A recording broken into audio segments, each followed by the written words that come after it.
Hey everyone, welcome to another episode of Visual Studio Toolbox. I'm your host, Leslie Richardson, and today we're going to be talking about stuff in the cloud, specifically Microsoft DevBox. So join me today is Isaac Levin from the Microsoft DevBox team. How are you doing, Isaac? I'm doing well, Leslie. Thank you so much for having me. Happy to have you. Sweet. So we're talking about DevBox today, which has been around for, it's still pretty new. I guess it happened Yeah. 2 years ago? Time flies. Yeah, time flies. I think, we've been thinking about this cloud developer environment sort of experience for a while. Like there's been some other solutions that have existed to kind of do the same thing, but this is the first time that we've had a cloud-based developer environment that's specific catered for the developer experience. So, I'm excited to talk more about it. Sweet. So why even have DevBox in the first place? How did this come about? Sure. Yeah, I think that's a pretty fair question. Like I mentioned, there's other tools that kind of exist in this space. But I think one of the things that we really see when we talk with customers is they love Windows and they love building like apps using Visual Studio. And the ability to do so in some of those other environments isn't as ideal in a lot of cases. So Microsoft DevBox was created solely to provide like a fully fledged Windows-based developer experience for customers and for developers at large. So like if you want to share my screen really quick, I can show you kind of like this is the marketing slide, so I apologize, but I think it Crystal pretty pretty though. yeah, I didn't make it, so it encompasses like the whole value prop or what value DevBox provides, right? So it's one, it's secure. Two, it's high performant. You can configure project based and environments where you can developers have lots of projects that work on day to day. So, in sometimes those environments, they have different requirements. So the ability to customize those and, build in a way that really, really makes sense is valuable. And I think one of the things that's really important to call out too is that like this is all centralized governed, right? There are teams that would exist at enterprises or customers to manage and provide value around making sure that these workstations are secure and managed and make sure we're putting the right software on them and all that. But still you have the autonomy as a developer to own this developer experience and customize it the way you want. And I can kind of show you some demos around that as well. Sweet. I can certainly say I've used DevBox plenty of times. I use it a lot actually for presentations at conferences Yeah. and stuff because it's kind of like having a separate sandbox. And especially since we work at Microsoft, we're playing with like the latest bits that may or may not be as fully stable as they will be Sure. when they are released publicly. So it's like if something goes wrong, I can always just like reboot the DevBox or create a new one and keep on chugging. So Yeah, and especially like in a world where I live in, where I don't have like a high performance desktop machine anymore. Like I have a laptop. Not to say that it's not performant, but it could. There's room to grow from a performance standpoint, right? So like I'm able to go and spin up a dev box that has 8 cores, has 32 gigs of RAM on it, has like a terabyte hard drive space, and I just have a better developer experience because of that. I don't have to rely on doing everything like running Visual Studio with Docker, with Visual Studio Code, and all these other things running on it, and then trying to do things like you were saying, like working at a conference and having to present, right? yeah. Being able to kind of work around those things is super impactful. And if you're not like a speaker like Leslie or I, like just as a developer in general, like how many times have you wished that your laptop or your machine just had more juice to be able to do things? So DevBox provides that value for you.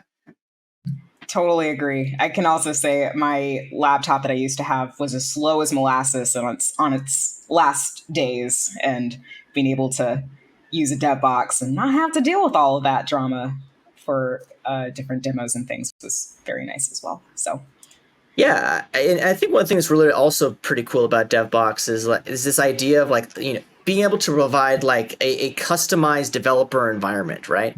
So for folks that if you've worked in the technology space, like you probably understand the concept of images, which are basically being able to put pre-installed software on a machine, right? So DevBox and Microsoft provide like these customized images specific for developer workloads. So Visual Studio and Docker on them. They're available through the Azure Marketplace. And if you're a Visual Studio developer, like you have an even better experience, right? Like you have like I mentioned, everything on the left, you have like this great high performance access to anywhere. You can pre-build these environments as well, hibernation support. But specifically, if you're a Visual Studio developer, you get everything on the right of this slide here. So like, just calling out a couple of like caching in Visual Studio to be able to make your solutions load faster and run a bit more effectively. Having winget packages available inside of Visual Studio. So these are some of the things that come out of the box with Visual Studio on top of DevBox. So these aren't things that you need to configure, by yourself or figure out how to optimize Visual Studio. It's already done for you, which I think is really, really cool. I like that aspect too. When we onboard onto a new team or a new job and stuff, sometimes it's like, well, I'm going to be configuring my machine setup for the next week before it can actually get into any work. So it's cool that like with DevBox, it could already be configured for you, and you just need to load it up and kind of get started doing some work that you need to do.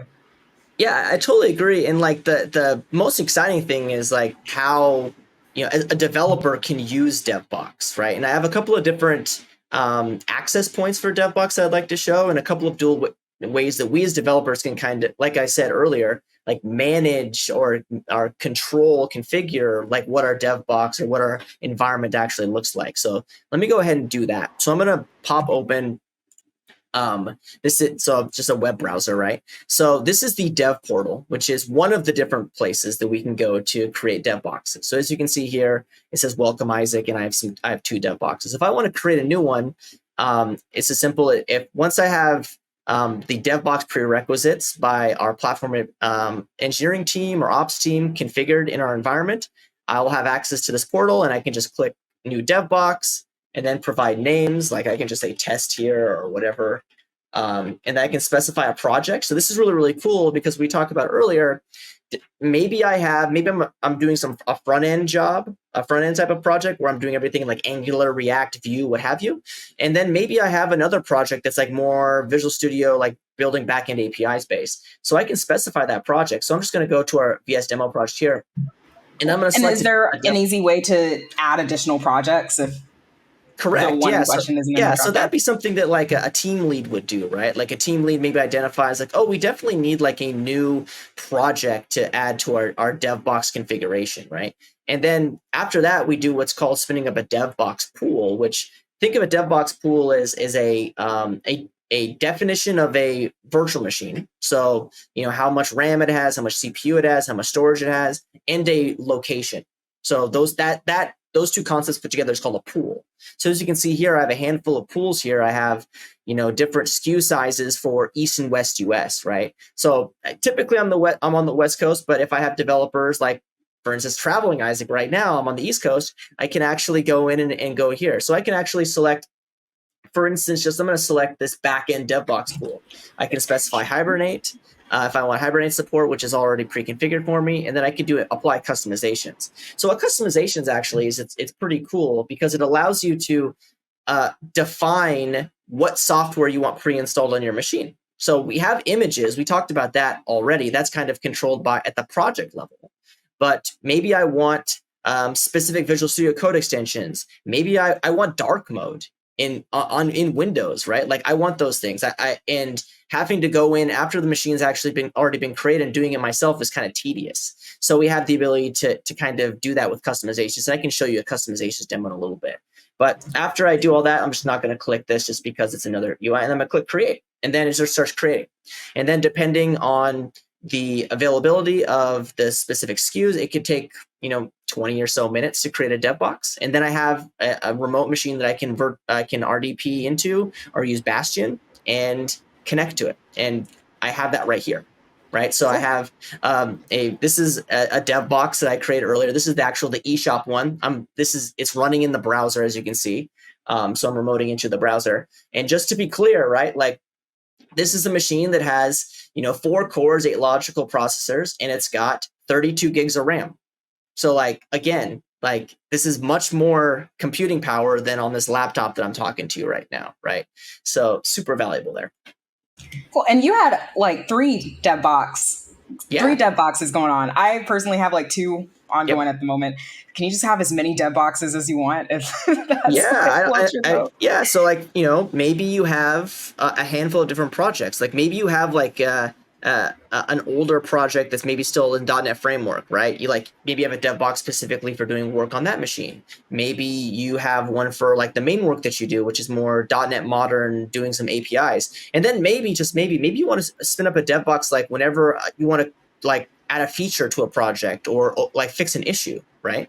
So one of the things that we're investigating a lot is like this idea of like maybe I just want like ephemeral environments. Like maybe like I want to create a dev box. Like an issue comes in, I have a pre-configured dev box configuration that has all the stuff needed for that, and then it doesn't like to use a lesser word, doesn't muck up my machine. Right. Like, so I can just do this. I can do the work. I can validate that it works. And then I can, after I've merged that code, I can just discard that dev box. So, it gives me the flexibility as a developer to really work in a way that's not going to put blockers in front of me. Awesome. Yeah. So as you can see, like this is, I just have a simple, Visual Studio project eShop, right? Like, again, like so this is using the latest like .NET Aspire bits, right? So I'm using the latest version of .NET, the latest version of Visual Studio. I have Docker Desktop installed in this machine. And basically when I create this dev box, I provided customization configuration files to basically say, I want all this stuff pre-installed on my machine, so I don't have to wait. So then when I created this dev box earlier today, for instance, and I logged in, I didn't do anything additional to it. And I started it up right before I joined, and here you go. Like, so I didn't have to do anything like clone the repo. I didn't have to install the workloads for Visual Studio. I didn't have to install the latest version of .NET. That's all done for me because I provide that configuration file when I create a dev box. And if anybody who has seen Aspire, like this is like the reference app for Aspire. Look, it worked, right? I mean, yeah. So like, it's pretty crazy that everything just worked for me right out of the box, which I think is really exciting. And if we talk about like, okay, how did you get to the point where you have a customization file and how you get to here? Well, we have this What does it idea. even look like? Yeah, like we have that. So there's actually two approaches. I'm going to show you one approach, and then I'm going to show you a more interesting approach at the end. But think of DevBox configuration files as wrappers for other things that you might do. Like maybe you want to use PowerShell or winget desired state configuration, which is like DSC. So like for instance here, like I have two tabs open. I have a Teams personalizations and I have a user personalizations.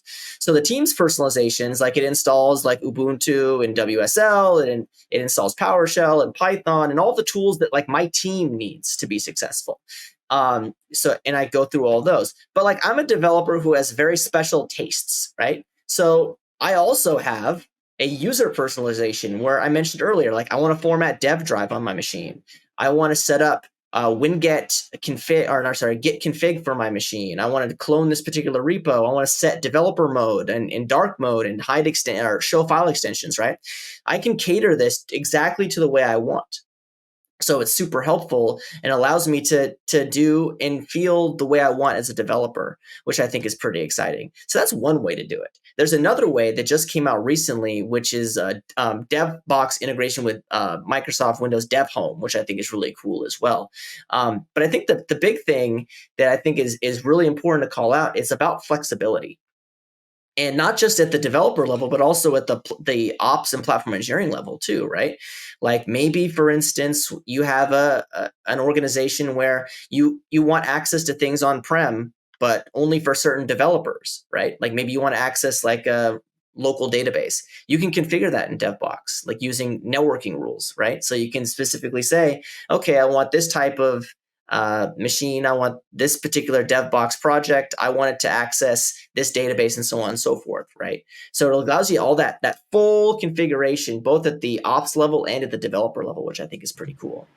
This is really cool. I need to take advantage of these YAML files because, yeah, so many times I'm deleting a dev box or starting a new one or creating a new one and just trying to remember all these repos that I need to clone all over again and all the other tools I need to get all over again if I didn't have like the preset already made for me. It can be frustrating. So I know probably people are thinking when they're watching this, they're like, oh, great, like YAML files, like this is the greatest thing ever. I'm Everyone's super favorite. excited, right? So I want to show you something cool that's like kind of like a better experience than YAML files, but it can still get you to where you want, right? So what I'm going to do is I'm going to minimize this. I'm going to pull up Microsoft Dev Home, which is this really, really cool tool that kind of allows me to kind of manage environments, right? So as I open up Dev Home, and with the DevBox extension that was announced recently, I can actually go and I can manage my dev boxes inside of Dev Home. So this is on my local machine. I'm no longer in the browser. I'm no longer in a dev box anymore. So I can sync here, and that new dev box that I created will show up here in a second. But what if I wanted to actually take, I wanted to install software on one of these dev boxes that I have, but I don't want to actually go into the dev box itself and install software. And I also don't want to like have to build a YAML file from scratch. So I can do something pretty cool with this great dev home integration. So we're in our eShop repo, we're in our eShop project, right? That's open. So what I can do is I can go into the machine configuration area, and I can actually click set up an environment. And then what's going to do is it's going to populate the environments that I can set up. I'm going to choose the eShop one when that loads. So I'm going to click that. And it's going to ask me, like, do you want to clone repos into this dev box? I've already done that, so I don't need to do that. The next thing it's going to do is like, do you want to install software on this dev box? Yes. Right? So like, it's not just like Microsoft software either. There's any, like most developer tools that you can look for, they're here. So like, for instance, if I just want to add like Notepad++, for instance, because I like that little extra bit of plus plus that comes with Notepad, I can specify applications to install, click next.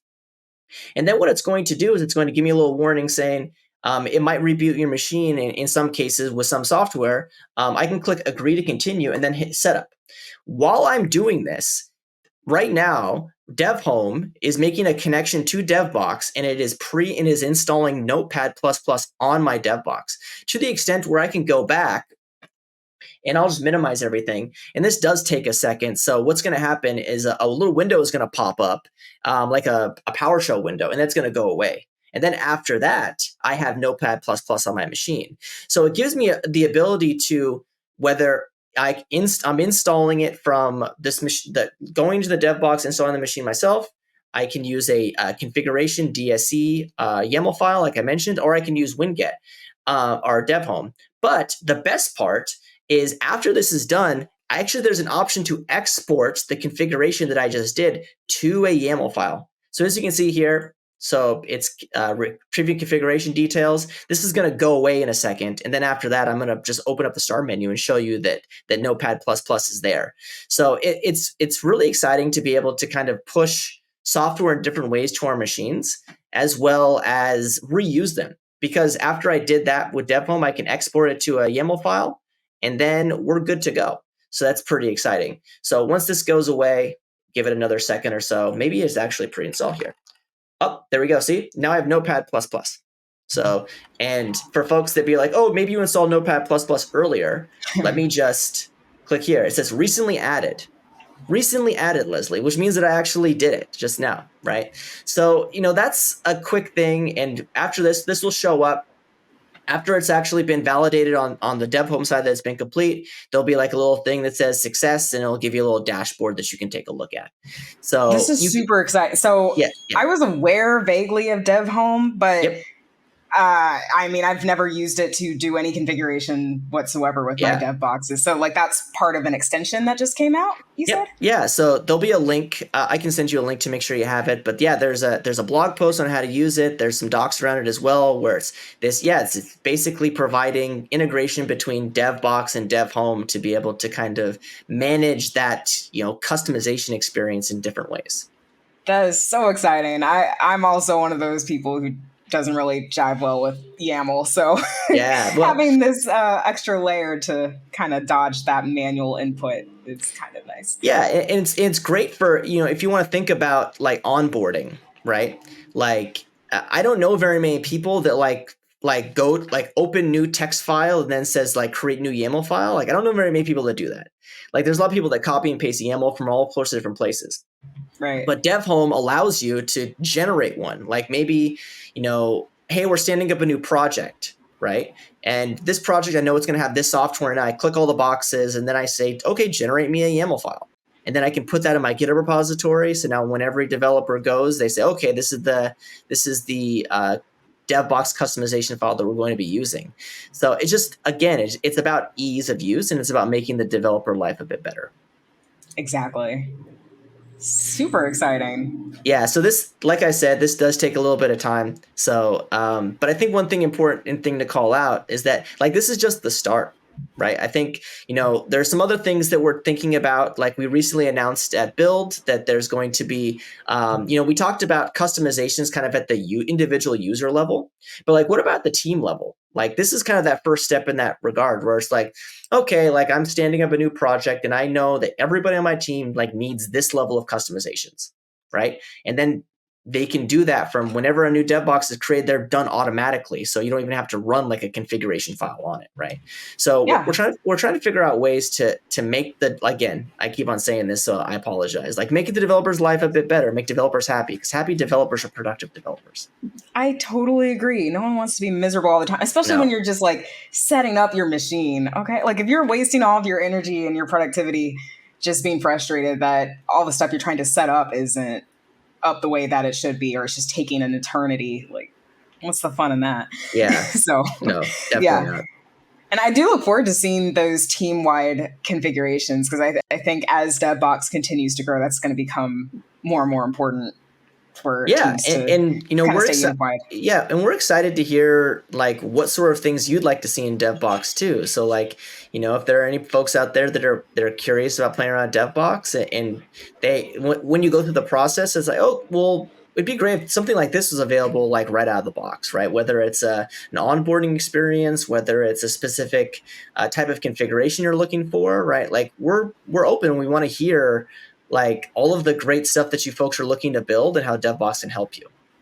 Cool. And I'm sure a lot of those recent developments that you shared were also the result of Yes. user feedback, right? Yeah, of course. Yeah. Like I think it's really important that you talk to customers, you talk to developers in the community as well to make sure that you're building the right thing. Because I think the last thing anybody wants is just to build things, right? We want to build things that bring value. Totally. I promise you, real people are reading your feedback. Please. Yeah, exactly. Cool. So you talked a little bit about what's next. So for people who want to start or get started with DevBox, if they haven't already, where can they go to learn more? Yeah, I'll be sure to provide some links in this YouTube description, but there's some AKA links that I can share out. So like aka.ms/devbox is a good one.